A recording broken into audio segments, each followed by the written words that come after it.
Pelagio fue un monje y maestro cristiano que vivió entre finales del siglo IV y principios del siglo V, originario de las Islas Británicas, probablemente de lo que hoy es Inglaterra o Irlanda. Era un hombre culto, disciplinado y profundamente preocupado por la moral cristiana. Al llegar a Roma, observó lo que él consideraba una vida espiritual relajada entre muchos creyentes, que justificaban su pecado diciendo que no podían obedecer a Dios debido a su naturaleza pecaminosa. Aquello le causó una gran inquietud. Pelagio estaba convencido de que Dios no mandaría algo imposible de cumplir, y por eso comenzó a enseñar con mucha fuerza la responsabilidad humana de vivir en santidad. Su enseñanza principal giraba en torno a la capacidad del ser humano. Pelagio afirmaba que cada persona nace moralmente neutral, como Adán antes de caer. Según su perspectiva, el pecado de Adán afectó solo a Adán, pero no dañó la naturaleza humana de las generaciones futuras.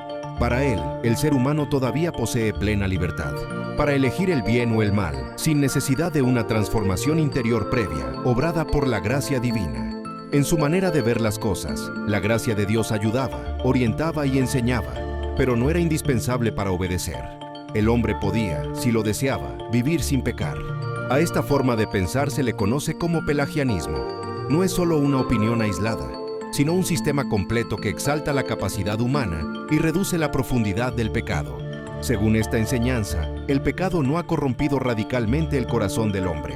La salvación, en ese marco, se convierte más en un asunto de esfuerzo moral, disciplina y decisión personal que en una obra sobrenatural de Dios en el alma.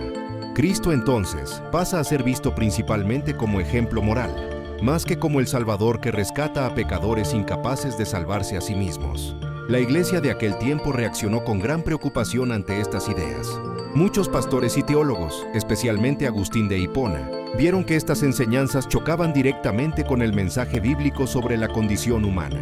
Agustín defendió con firmeza que la humanidad sí había sido profundamente afectada por la caída de Adán, que el pecado había inclinado el corazón hacia el mal, y que la gracia de Dios no solo ayuda, sino que es absolutamente necesaria para que el ser humano pueda creer, arrepentirse y obedecer.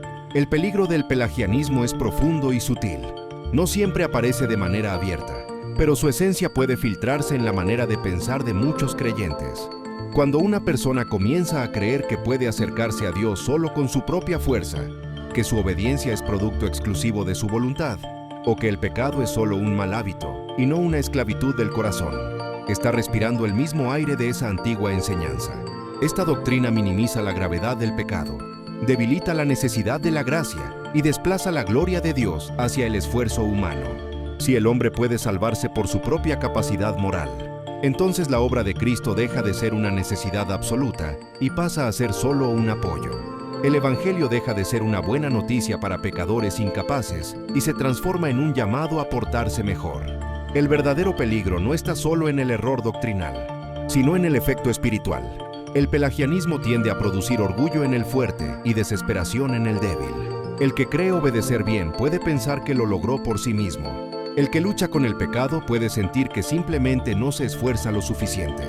En ambos casos, la mirada se aparta de la gracia de Dios y se centra en el desempeño humano. Por eso, la discusión en torno a Pelagio no fue un simple debate académico. Fue una defensa del corazón mismo del Evangelio. La fe cristiana histórica ha afirmado que el ser humano necesita más que instrucción. Necesita una nueva vida, un nuevo corazón, una obra profunda de Dios en lo más íntimo del ser. En ese contraste, el pelagianismo permanece como una advertencia constante de lo fácil que es convertir la vida cristiana en un proyecto humano, en lugar de reconocerla como una obra de gracia desde el principio hasta el fin.